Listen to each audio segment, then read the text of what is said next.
Today we're going to be looking at new quizzes, or quizzes 2 as it's written in the external tools. So what we're going to look at is a few things, kind of how to create one, what the options are, and then how can I, and once I've created it, how can I get it into my modules. So let's kind of get started. I'm going to create a new quiz. Now I have mine already set up to choose new quizzes automatically. Old quizzes, classic quizzes, that's something that's kind of going away. So we're going to encourage you to go ahead and check that box where it says always open it in this way. So when you click quizzes 2, check that box below it. And then if you just click new quiz, it's always going to go to that class, or always going to go to new quizzes. If you don't want to check it, if you want to have to use both of them, you're welcome to. Just note that classic quizzes, eventually that's going to go away. It'll be a few years probably before it goes away completely, but that's on the horizon at this point. Okay, so we can give your quiz a title. Then you can decide the points. Most of this is pretty self-explanatory. You'll choose your whatever grade category it's going to fall into. So I'll choose daily. I can also choose whether I want the students to see a percentage, the point value, right? So maybe I've got a quiz that's only worth 50 points, and I just wanted to see the number of points they got, or maybe I just want to give them a percentage. I want them, out of 100%. That's completely up to you. If I don't want this to count, like towards their grade value in terms of their final grade, I can click that box and it would go into the grade book as long as I have this one checked at the bottom, but it won't count it towards the computation of what their average is going to become. Notice that external tool, the submission type, this is locked in place because new quizzes is a specific external tool. I could do the same exact type of assignment by choosing assignment, and then in my external tools, if I chose quizzes 2, that's going to generate the exact same example, exact same experience as you do here. So this is kind of a non-issue. You can allow them to be a single attempt, or you can change it to be more than one attempt. Or you can leave it unlimited attempts if you want it to.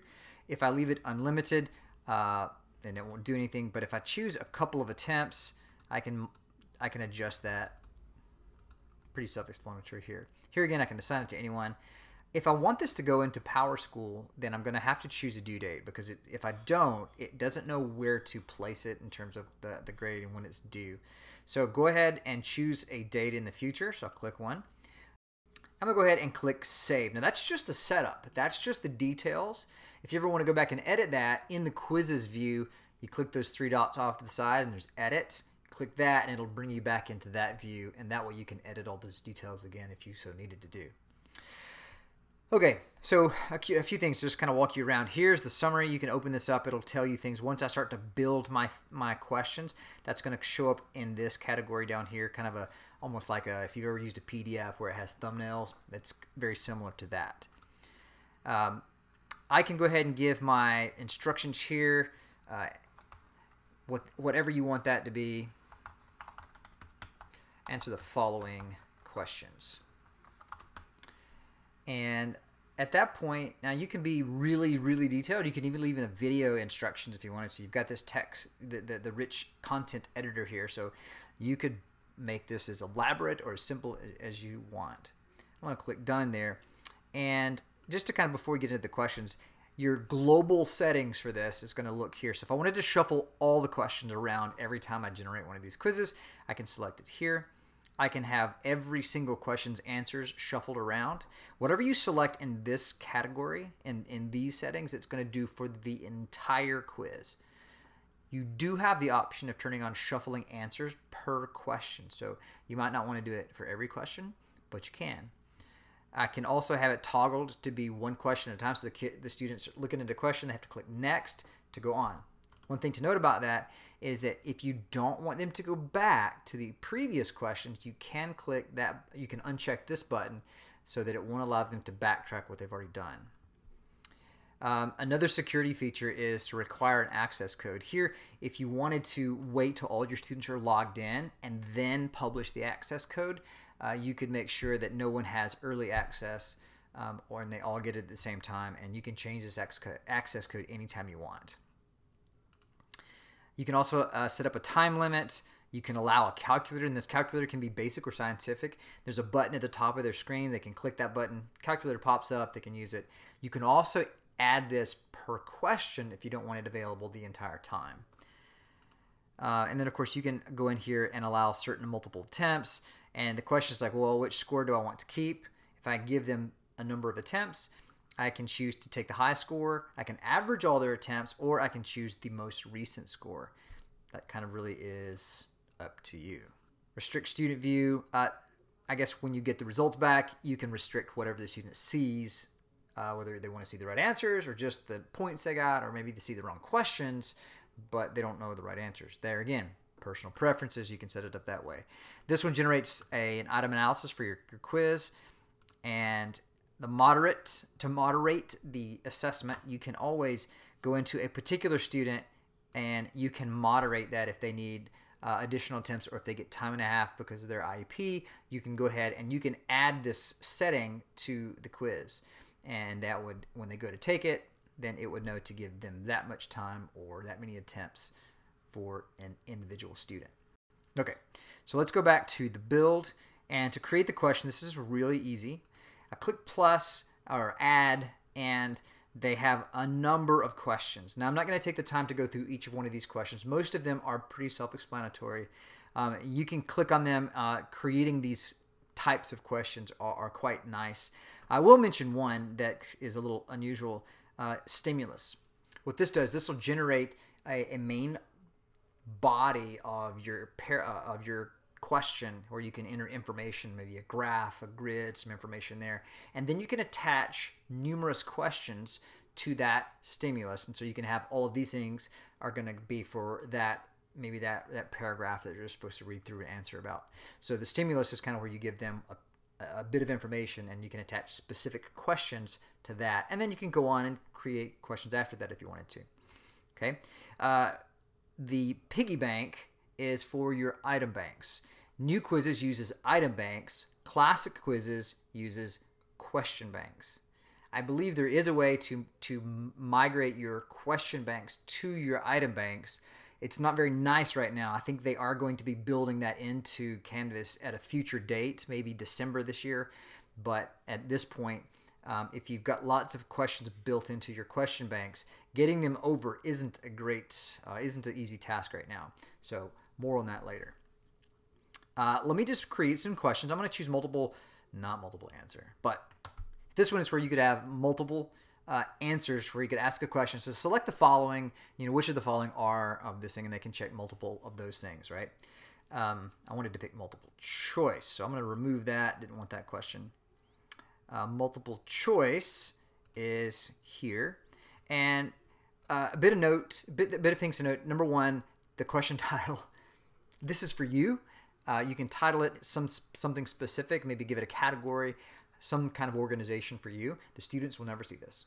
They will see the STEM, and so you can input that question, and then you could input each answer. Now, you can type this question up live. You can create it as is, or if you've got old questions maybe in a Google Doc or Word document, you can go ahead and have a split screen, and you can kind of copy and paste that into it like this. And so what you see now is you have your quiz set over here. You have your Google Doc or your Word document. A little bit about that. In my experience, copying and pasting from a Google Doc is a much nicer experience than going from a Word document. The transition is a lot better. So this actual document that you see on the right side of my screen was originally a Word document, and I simply converted that over to a Google Doc, and when I've transferred it over, it's been a much better experience. But if you wanted to get the actual font from Canvas, it's called Lato, L-A-T-O. You can go over to your document and change that to Lato and create it like this. Now this is a little bit extra, but if you really want it to work out like you think it should and make it look right, what I can do is I can select that, copy C, and I'm gonna go back in here and I'm gonna paste that in. I went ahead and changed mine to Lato so that when I copied it over, the formatting was mostly consistent. And of course, something like this, I can copy and paste these, or I can just type them directly in, right? Now, once I get to this point, I don't have enough choices because I have 5. So I'm going to go ahead and I'm going to select this. So if you have long entries, you can just copy and paste. If it's just real quick, I found that it's easier just to type it in. And so then once you've got all of this done, here's your stem, here's your question. You can add the title if you would like. A few things that I've done each time I've added a question to a quiz. Now, if I've got the on-screen calculator turned off globally and I wanted to turn it on for a very specific question, here's where I can do that. I can change that, and I can, if I have a number of questions that vary points by answer, so if you've got multiple answers, you could give that, check that, and give multiple points per which ones they get right. I can also shuffle my choices for just this one question. If I've done it globally, it's already going to do it, so I don't need to double check that. If you have your outcomes, your standards, and you want to attach those standards to this question, you're going to go into Align Outcomes, and you'll click here. You'll go to the standard that's right for your class, and then you can attach it that way. Item banking is, I definitely feel like I should do this. I'm going to enter this question as an item bank, and so this question, so since I don't have it, I'm going to go ahead and add a new item bank, right? And so I'm going to just title the item bank in. So this is about 1 proportion z intervals. I'll add that to the item bank. And that's going to complete your question, but there's a few things that I didn't do that I'm going to make sure I do.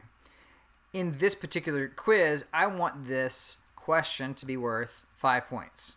So I'll click Done. If you click Edit an Item Bank, there's another thing that you can do that will make your future use of these questions a lot better.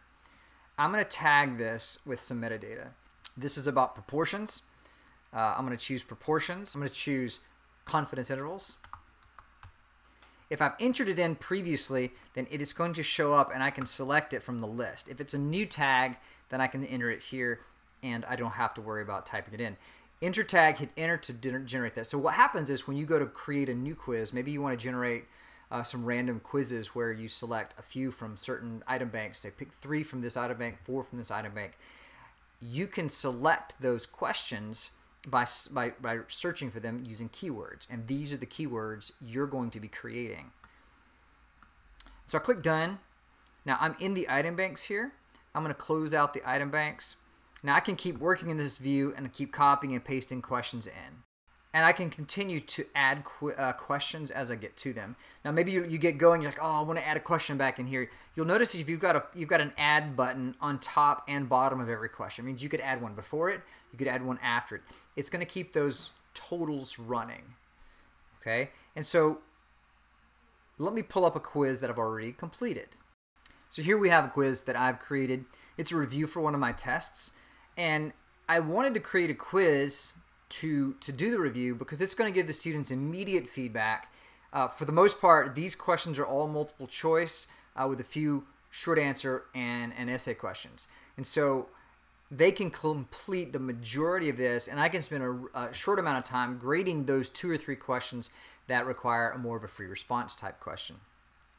And you can see here that you can see how the questions and every single one of these I copy and pasted from a Google Doc. Images included. Selected all the text, copy and pasted. That did not happen when I used a Word document. I got formatting issues and the images didn't always transfer over, so I definitely think that's worth it.